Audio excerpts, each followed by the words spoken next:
um, we would like to believe that PhilPop stands for responsible songwriting. And we have been advocating that for so long, since it started in 2012. And since we want to narrate the Filipino stories, we want to immortalize Filipino stories, ang gusto namin ibigay at ipamahagi sa mga audience na nakikinig sa amin is the message of hope. So, of course, just to answer your question, categorically, you can still categorize those Jejemon songs just like the Hugot songs as OPM. Pangalawa, kung tinatanong mo kami, PhilPop, if we advocate those types of songs, dahil gusto namin ng positive reinforcement, we will not subscribe to that as a foundation. But it is up to the songwriter if he wants to write about those things. Well, just to say a bit about, kasi, tinatanong ko but you know, ang ina-advocate namin sa PhilPop, tinuturo namin palagi sa ay authenticity. At I mean, if that's something that's true to their experience and if it tells their story, why not? Agreed. Anyone who would like to add? Okay na po yan. Okay. So, okay na po? Do you have any more questions? Alright. Over here. Yes, ma'am. I'd just like to ask, I'm a music lover too, sir. What are the challenges of our industry today in the music industry? So, and how do you try to solve it, sir? The challenges po of our Pinoy music industry po or over there. Selfie muna, selfie muna. Yes, Mr. C. The challenges of the music industry today and what the steps we're taking. We are very open to those kinds of questions because we are also faced with lots of challenges. Now, what are the steps we're taking? Dina, sagutin mo na sarili. Alam niyo, hindi na kayo magiging very formal dahil wala na yun. But anyway, you know, there is so much clutter in the digital landscape right now. And that's one of the many things that we're facing. Ang dami-dami namang lumalabas na mga kanta, maraming sources of content that we have right now. Marami rin namang nagko-curate ng kanta ngayon at ng playlist ngayon. And I guess, we are not spared. We are not spared of those challenges. Siyempre dapat kasama. But anyway, we are not spared of those challenges. You know, we are not special in this landscape, but what we're trying to do to combat those challenges is to be authentic and to push for these messages that we think would last a lifetime and even the lifetime of the foundation. So, yun lang po ang masasagot namin. Kung may masasagot ka, Mr. C? Isa lang naman ang pinakamalaking effort na ginagawa namin lahat is how as songwriters and producers and sana how we can turn the industry to influence more the younger Filipinos to appreciate Filipino music, Filipino-made songs, Filipino-made products. Meaning to say,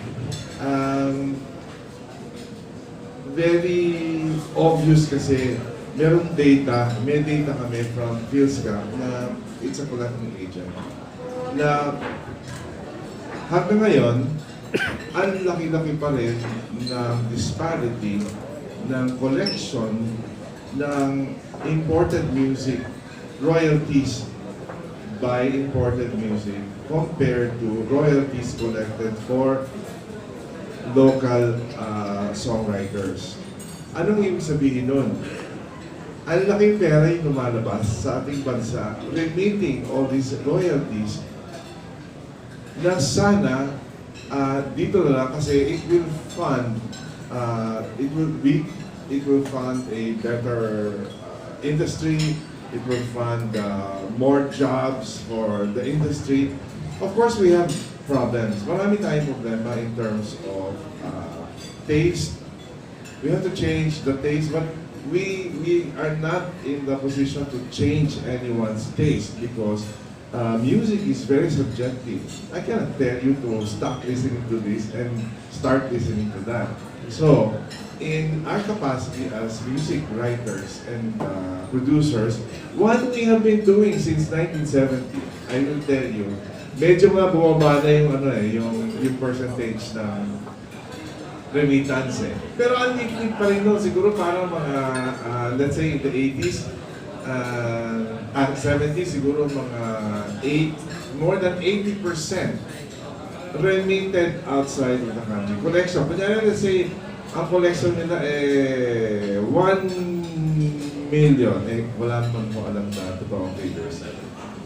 1 million, di syempre 800,000 lalabas ng dollars, 800,000 lalabas ng Pilipinas, 20,000 lang yung may, 200,000 lang yung may iwan dito. Ang laki-laki disparity. Ngayon, siguro, mga, hindi. No, ikaw talaga, alam mo. Ako hindi. Kasi ang alam ko, umaabot pa lang ng mga 70+%. So, ang layo ng ang layo pa rin this part. O sige, mamaya pa pala. No, pero obviously, we've been trying so hard to fight that. How do we fight that? We offer a better competition. We are not asking. It's wrong to ask everybody. It's wrong to ask the government, tulungan nyo kami. Ang dami natin problema sa gobyerno, sa ating bayan, sa economy natin, sa ating politics, sa ating... Ang dami. So, ba't kami maggugulo pa sa kanila, no? Pero sana pwede namin sila guluhin. Pero hindi natin sila maggugulo kasi kayo din naman eh. Naghihirap tayo lahat para to work on our own, I mean, earn a living. Pero ang amin, we are going to give good competition. Pag-aaralan namin kung paano ginagawa na mas maganda. Pag-aaralan namin kung paano i-mix na mas maganda. That's what we've been doing since the 70s. We've been trying to offer better competition because we believe, it's a free economy. Ang tawag doon? You're free to choose. So, free market of ideas. Very good, very good. That's it. It's a free market of ideas. So, ang gagawin natin, huwag na tayong lumaban tayo. Huwag tayong parang kawaan nyo naman kami. Hindi kami papaawa. Ang feeling namin, magaling din kami, kaya lang hindi pa namin naabot yung rurok na aming kagalingan. So, wala kami ginawa. Ito, PhilPop is one of them. Kundi umikot ng bansa at to convince these young writers, may improve nyo yan. And this is how we improve. That's why we bring all these best songwriters to our camps to tell these young writers, this is how you will improve. Why? Kasi baka hindi na yung era namin, baka hindi na kami yung makikipag-compete ng head-on na yung sa face-to-face na nangyayari ngayon. Siyempre, lipas na yung ideas ko, lipas na yung hindi ko naman lalabanan yung mga bagong writers ngayon. Pero, alam ko, dahil sa aking experience, at alam ko, dahil sa research ko, at dahil ako ay ako ay aral. Hindi maganda pa. Dahil ako ay nag-aral, alam ko yung mga elemento kung paano nyo magagawa mas mabuti. Yun ang aming sinishare doon sa bawat isa. And they are free to regurgitate. Yeah. They are free to spin it around according to their taste, their era, their new ideas. Kasi iba talaga mag-isip yung mga bagong bata. So bakit ang pipigilan yan? Gamitin natin yung pag-iisip na yan, yung energy na yan, sa bagong creative energy na yan. Tulungan natin sila kung paano mas mapadali yung maabot nila na yung inabot namin in 20, 30 years. Baka naman mas mabilisin na maabot para pwede sila makilaban internationally. Anyway, yun ang aking gusto sabihin. Trina, sabihin mo yung katotohanan na ilan na ngayon yung percentage. I don't have the exact figures, pero bilang kasama din po ako sa Board of Trustees ng PhilScam. Alam ko na dati kasi, tsaka ang tagal ko ng, tsaka alam, tsaka ang tagal ko na rin trustee.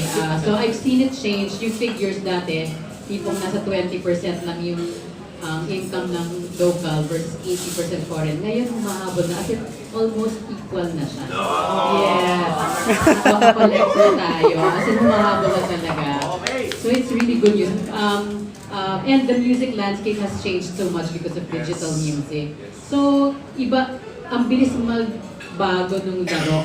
So, we're constantly trying to discover what's gonna work. Sorry, natanggal.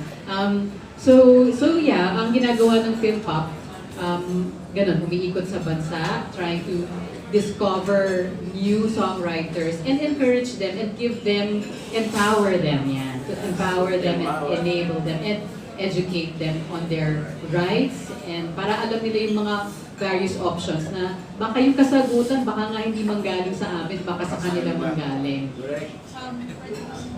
Yes, Miss D. I think I would like to take this opportunity to call the 3 songwriters and join us here, please. Imbis na nagka-capture ka na kung ano-ano. Dito ka. Ibahagi mo ang experiences nyo in PhilPop.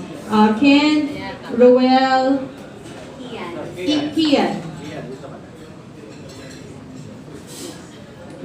Thank you by the way for that question. Dahil nabuksan po itong usapin na ito. Yung PhilPop Bootcamp nga po ay isa sa mga steps na ginagawa ng PhilPop to address the problems that we have right now. Alright. So,